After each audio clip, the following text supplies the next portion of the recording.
Somebody Medanga?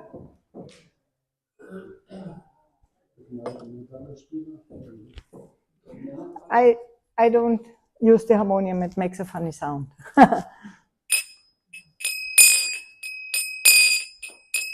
Jayo Radha Madhava Kunja Bihari Radha Madhava Kunja Bihari Jayo Radha Madhava Kunja Bihari Radha Madhava Kunja Bihari Gopi Jana Vallabha Giridharadhari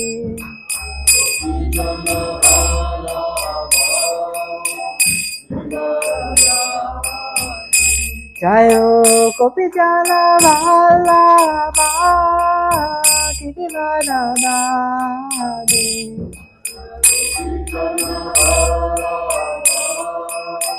Giridharadha Yashoda Nandana Braja Jana Ranjana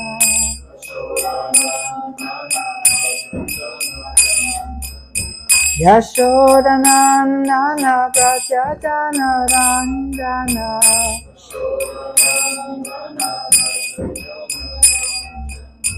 Yamuna Tira Vanatari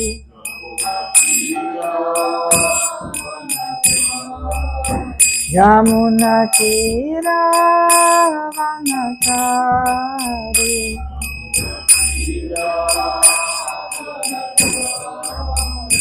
Jayo Radha Madhava Kunja Bihari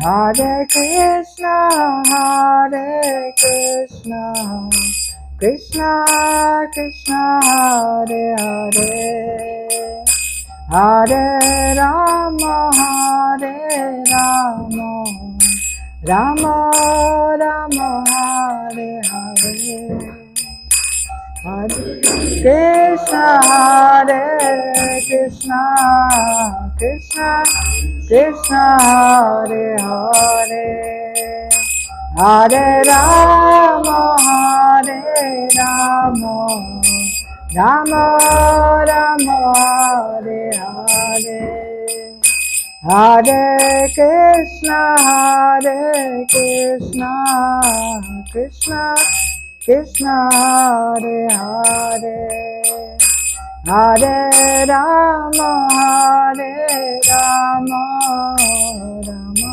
Rama Rama, Hare Hare.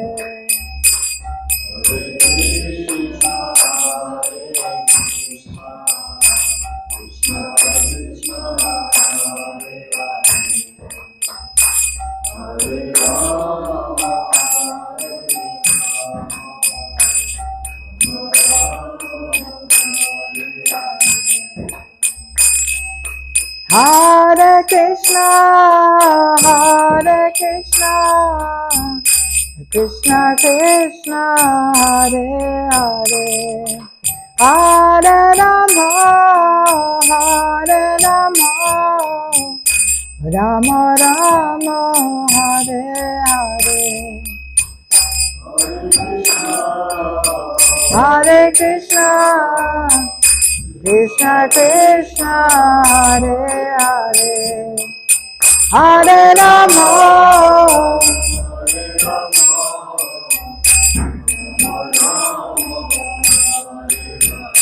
Hare Krishna, Hare Krishna, Krishna Krishna, Hare Hare, Hare Rama, Hare Rama, Rama Rama, Hare Hare, Hare Krishna, Krishna Krishna, Hare Hare, Hare Rama.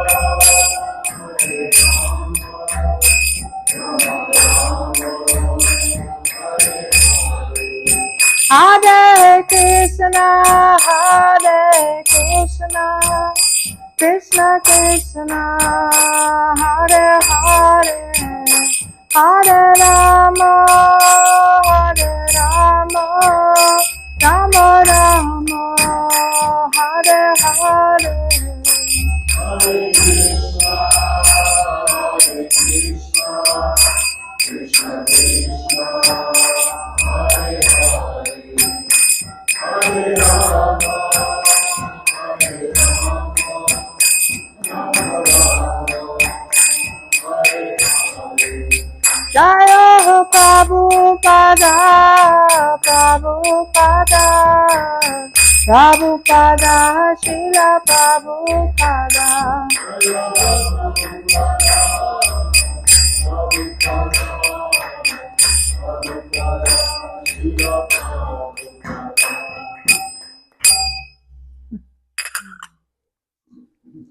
Thank you so much. So today we will read from the Bhagavad Gita, from the 7th chapter of the Bhagavad Gita. Do we have any guests here who has read the whole Bhagavad Gita from beginning to end? Whole Bhagavad Gita, whole Bhagavad Gita. Okay. So we have a few guests who know the whole Bhagavad Gita from beginning to end. So there is something called the Gandhi method. And this is if you have some kind of question in your life. Mahatma Gandhi, he used to say that if you have some deep question, something that's really important to you, you can open the Bhagavad Gita and then you read whatever you have opened, and then you try to find the guidance for you in this. So when we have to give like a class on the Bhagavad Gita, there are 700 verses to choose from, so it's not so easy to see today I want to choose one verse. So I actually opened, and this was what came for you today. So I hope I was guided properly. So we are in the 7th chapter of the Bhagavad Gita, and this chapter is called Knowledge of the Absolute. Om Namo Bhagavate Vasudevaya. Om Namo Bhagavate Vasudevaya. Om Namo Bhagavate Vasudevaya. Om Namo Bhagavate Vasudevaya. Om Namo Bhagavate Vasudevaya.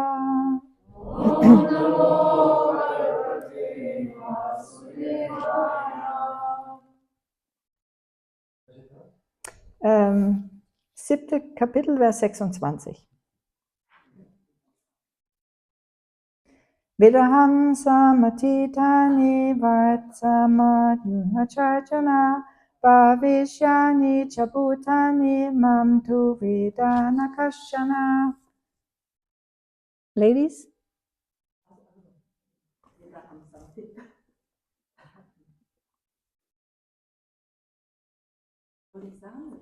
Ja.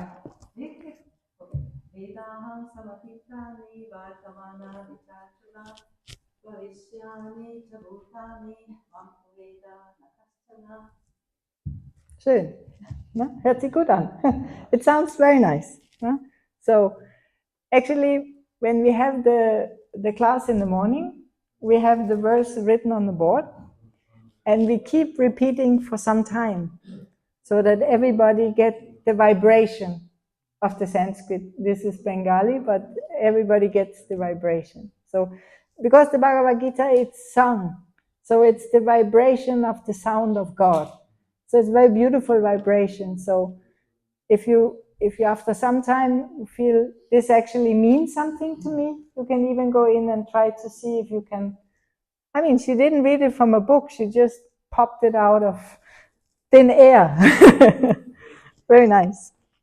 So the translation goes, O Arjuna, as the Supreme Personality of Godhead, I know everything that has happened in the past, all that is happening in the present, and all things that are yet to come.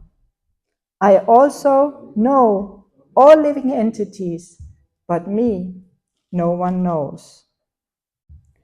So, when we try to understand what's talked about here, it's something that we actually all have a curiosity about. Our past, our present, and maybe most of all, our future. It's something we kind of like, what will become of me? What's my destiny? What will be my future? And also, whatever happened in the past, we are also curious to know, why did all these things to me happen in the past like that? So, but because we are individual living entities with very limited capacity, it's not possible for us to really go deep and understand all the reasons of our past, and actually to grasp the present completely. That's also not. There's a whole new philosophy in modern culture. It's like be in the present, be aware in the present moment. And then for us all, what is the future? We don't know. We have no idea. So, but Krishna knows. And this is a very distinct difference between us as individual living entity and the Supreme Personality of Godhead, because he has this quality. And this is what he's speaking about. He's telling Arjuna, this is who I am. I know past, present, and future. And then he says something very interesting, because he says, I also know all living entities. So we cannot hide from the presence of God. And then in the end, he just gives us a little clue, because he says, but me, nobody knows. So he's very tricky, he knows us, but how can we know? So I read the purport, and it's a very beautiful purport. So, and Adishes, at one point, I stop where the red thing is, the line. Here is the question. Here the question of the personality and impersonality is clearly stated. If Krishna, the form of the Supreme Personality of Godhead, were Maya, material, as the impersonalists consider him to be, then like the living entity, he would change his body and forget everything about his past. So we may know something little bit about our past, like what happened yesterday or maybe 1 week ago.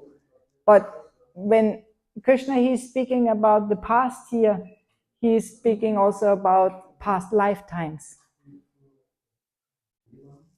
Where we were, the living entity, the complete assumption of the Bhagavad Gita, the full understanding in the Bhagavad Gita is that the soul is eternal, that we are eternal by nature. That's who we are. So we have had a long, long past. So we cannot remember our past. We can remember yesterday, last month, last year, maybe something else in our past, significant moments, but really deeply past lifetimes. We may have some kind of fears which are carried on from past lifetimes. I remember as a small child, I was always planned to escape in case of fire. It was like wherever I was, it was like something, when I came into a new place and I had to stay overnight, I always had to figure out, what do I do if it starts to burn? So I don't know how I got that idea. Probably some kind of fear from a past lifetime. So it's not concrete, our past lifetime's memory, but we may carry on some kind of subtle yeah, samskaras, it means impressions, something that have made an impression on us, and we kind of like know this is good or this is not so good.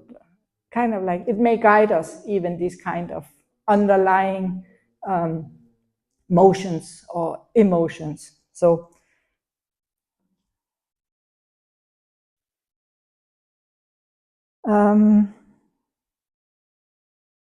anyone with a material body cannot remember his past life, nor can he foretell his future life, nor can he predict the outcome of his present life.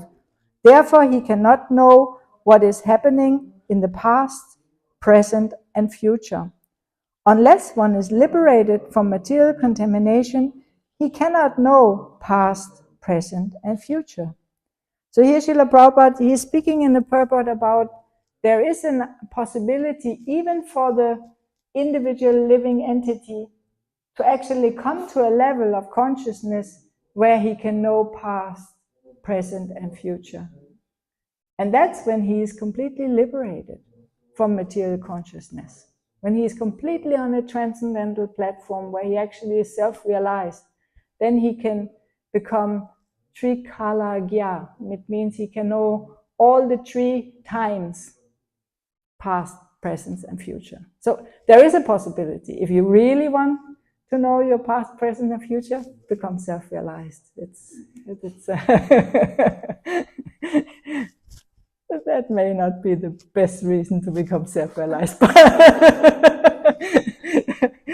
if it's something that you kind of, that's the point, the living entity wants to be in control.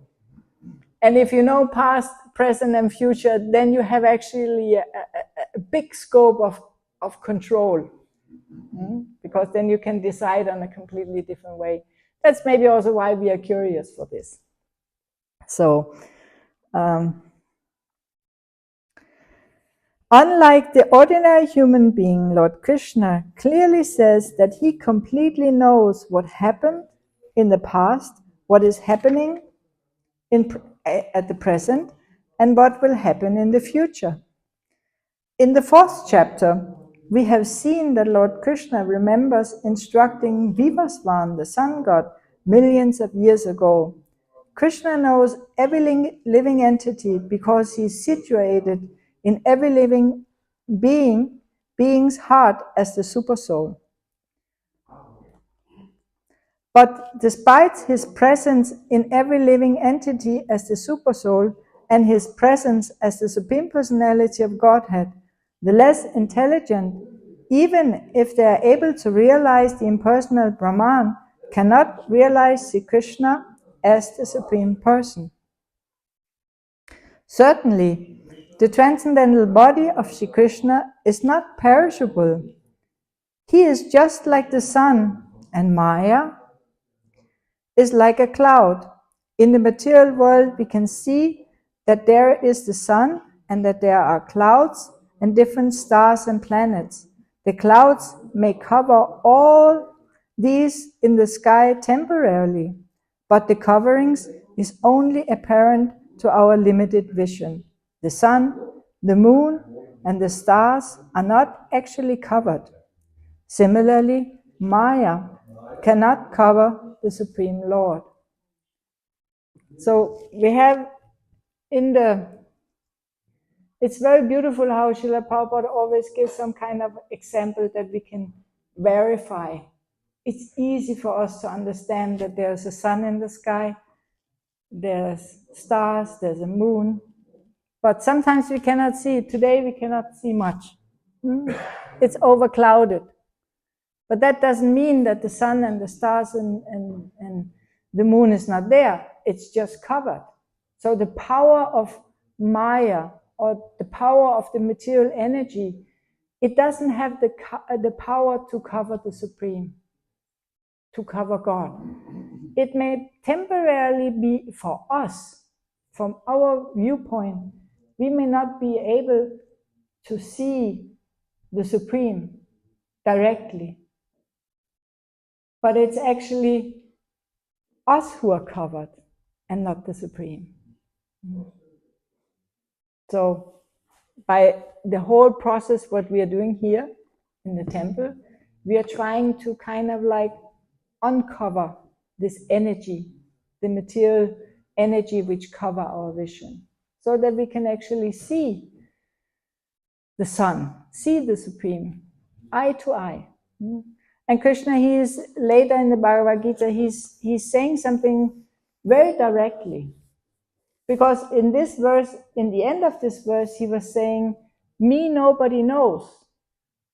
But if there is a Supreme, like very famously, George Harrison, he wrote the foreword to the Krishna book. He said, if there is the Supreme Personality of Godhead, I want to see him. That's the desire of the living entity. If there is God, I want to see him. I want to know him. I want to be with him.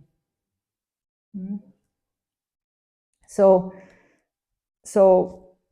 Krishna says nobody can know him. But then later in the Bhagavad Gita, he actually gives a direction how to come to know him. And now we are in that's where the red one is up, Abhishek, on the top of the page. 11. Kapitel, Vers 53, 54.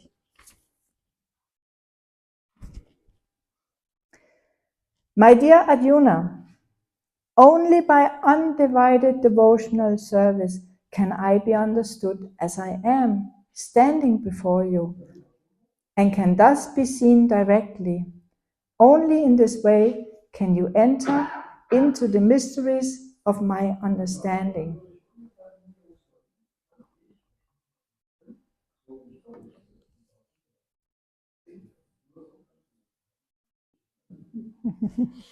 We get it double. Huh? So, only by devotional service, but also by undivided devotional service. Devotional service, which is not, our attention is not divided into all kinds of things. We have these devices today. We call it devices, but it's actually something which divide our attention. We have these screens, and we are always on the screens. It's our attention, even if we may have a to-do list in our house, all the things that need to be done, but because our attention becomes divided, even our to-do list we don't get done. So but Krishna, he's asking for our undivided attention. That it's not, that we don't divide our attention to all different impulses which come all the time. So Krishna, he asked, undivided devotional service, I can be understood as I am. So Krishna is not going to hide himself. If you put your full attention and you really want to know him, then he's there. Then he is personally there, and he is saying to Arjuna, I can be understood as I am, standing before you, and thus I can be seen directly. So you can see God face to face, as a person. It's an invitation. And it's a very gentle invitation, because we are longing for a relationship which is full of love. All the relationships which are there within the material world, they all have some kind of fault. Because even if it's like the most beautiful relationship, maybe mother-daughter, husband-wife, whatever kind of relationship is there, even if it's the most perfect relationship, in Germany it's said that the half of the, like maybe 48% of all marriages end in divorce. That's very sad. But the other sad part is that 52 of the marriages ends in death. So even it's the most perfect relationship, there will be death, or there will be separation, or there will be all kinds of things happening. Or like people say, oh, somehow we are not friends anymore because I changed my personality. I don't vibrate with these persons anymore. They kind of like so all the relationships within the material world, they're very limited. But the relationship with the Supreme Personality of Godhead doesn't have these faults. And Krishna, he's inviting us to this relationship. He's saying, you give you my undivided devotion, then you can see me face to face as I stand before you. And this is a very great invitation, and we should be conscious that we can choose this. We can choose to be in a relationship which has no beginning and has no end, which is eternal and full of loving devotion. And we have all these books which are so beautifully translated. It's like a whole science of self-realization, and we can go very deep and find all the answers to all the questions about this relationship with the Supreme. It's like this, that as soon as we start to ask questions and we are really sincere, even if we don't use the Gandhi method of opening a book at a certain place, even a person on the street may answer your question. Even a child shouting yes or no. We had a funny incident this week. Yeah. So there is, if we are open, what Krishna is speaking about, or what Prabhupada is speaking about in the purport, is that why does Krishna knows us? Because he's sitting in our heart. He's within. All our emotions and thoughts and likes and dislikes and everything, he knows. We cannot hide from God. He is sitting in our heart. And if we become really kind of like purified, then we can actually listen to the guidance from within. We can have a exchange and feel guided from within, from the presence. And if we cannot hear like a voice or the guidance, at least we can have some kind of how you call it, bad conscience, or like inkling, or this I'm not supposed, or like this. That you sometimes there's the famous example is that a person walks down the street and then they just feel like, oh, I should probably take the other sidewalk, and then they walk, and then some things falls from the roof, and they are kind of like saved. So maybe in this kind of way we can feel the presence of the Lord within. But the deepest desire of the Lord is that he actually wants to be in a loving relationship with us. Each one of us. We are all completely different. We are all super individual. But Krishna, he knows our individuality, how we tick, how we think, how we feel, what we like. And if we study in Prabhupada's books, there are even different ways in which we can relate with the Lord. It's not that we are all the same. Prabhupada was also saying something about there's somebody, they realized the Brahman of the Lord, the all-pervading energy, how the energy of God is everywhere. That may be some kind of realization. It's kind of like impersonal. There may even be some kind of negation of your own personality. But this is like it's not really who we are. We are persons. You feel like a person? You feel like a person? You feel like a person? You're a person. A person? Yes, we're all persons. Mhm. And it's a very glorious thing to be a person. Mhm. And our real value and how you call this, our highest call as a person is to enter into a relationship with the Supreme Person. Krishna, he speaks about undivided devotional service. But even if we don't have undivided devotional service, maybe we have just a little bit of devotional service.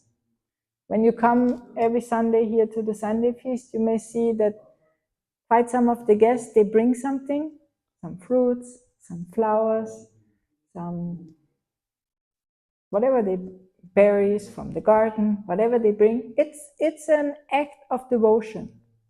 They bring some service. And everybody can do something. And Krishna, he is not that picky. He doesn't need our service. He needs our attention. God is completely self-sufficient. He is not in need of us in that sense. But if we give some attention to him in service, it's for our benefit.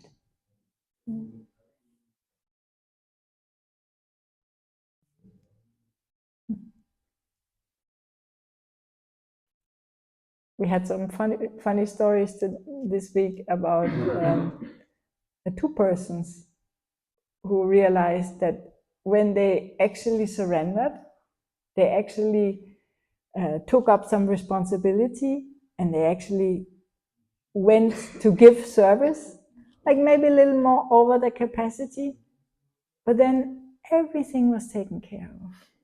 Everything, all the worries, all the mistakes, everything was taken care of. So this is something we can also see in our own life. If we actually act in devotion to the Supreme, then everything is going smooth. We can move slowly on the path of perfection.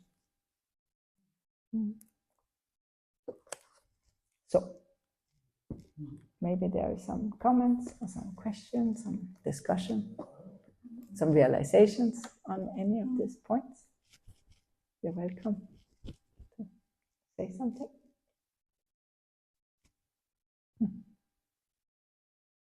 Yes. I think maybe the most difficult, not difficult, but yeah, the most challenging is to continue with our devotional service, even though we don't know what's going to happen in the future. To leave the results and the whatever it is, our plans, leave it in Krishna's hands, but just still do our full capacity of devotional service. Because sometimes we think that, oh, I'm going to give my best because I want that, but if I don't get that, then I'm not going to give my best. But still to give our best, even if we don't know how it's going to be. There is a kind of contamination or kind of fault in our mentality that we want to control God with our service, but that's not possible. And the interesting thing is that if you start performing devotional service, Krishna, he will very, very quickly reciprocate with you. That it's like you come to a point where you just say, I'm yours, and then at that point, things will happen much better than you could plan. The outcome will be, you had this outcome, your very high outcome of whatever your plan was. But Krishna, he's so kind, and he has a much higher plan for you. He has a much better outcome for you. He wants all your best quality to develop. He wants you to be completely satisfied and happy in this relationship. And sometimes you get like, but this is where faith come in, because if this happens to you, like you had some kind of plan and you kind of like surrendered, and then what happened was like much better, then you get some faith. And if this happens to you, not one time, not two times, maybe 10 times, then next time where you're kind of like, should I surrender or not? Then you just surrender, because you have experience that it's actually for your benefit. Krishna has a better plan, always. And we may not understand it and see it, but in hindsight, sometimes you look back maybe 1 year, 2 years, 3 years, then you actually see, wow, that was really amazing. This was really, really, for this, I got completely blessed. Even I didn't kind of like deserve it, but I still got blessed. So this is why when we study in these books, we may find there is a description of the different qualities of devotional service. And one of the qualities of devotional service is that it's a very rare thing. It's like of all the stones there are in the world, there are very, very few diamonds. They're like the most beautiful, valuable things are very rare. So devotion to God, although it's Krishna, he is describing, he's trying to inspire us, to help us, to progress. But it's such a rare thing that those who take the diamond, they're very blessed. Some may also, you're offered a diamond, oh, I don't need. That might be. But we have this opportunity for this very, very rare process of, you can do something directly. Krishna, he says, patram pushpam phalam toyam. You can offer a flower, a fruit, a little water, or a leaf. And if it's offered with love and devotion, I will accept it. He's not asking for a lot. Flowers, fruits, water, leaves. You can find that in everywhere. But he is not in need of flower, fruits, and water. He is in need of the love and devotion with which it's offered. So we have a process. The singing is like one of the things that is like most joyful, that we come together to sing. That's one of the processes. That's devotional service. That's something we can sit and do together. You can even do it at home. Very simple. It's a very simple process. And the realization is there in the process. And nobody can take it from you. If you have some realization, it's yours. Nobody has to, if you open a glass of honey and you taste it, nobody has to tell you that it's sweet. You know, wow, it's delicious. But you have to open. You cannot lick on the outside of the glass. It will not, you will not taste. Something else?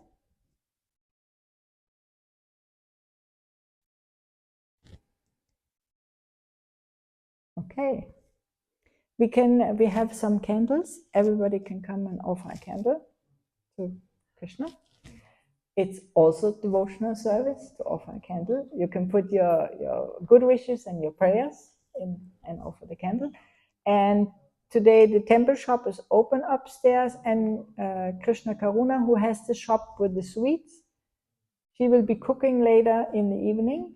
So she will just be there now before we start serving prasadam, maybe for 15 minutes or something. So if you want sweets from the sweet shop, you have to go there right after the kirtan.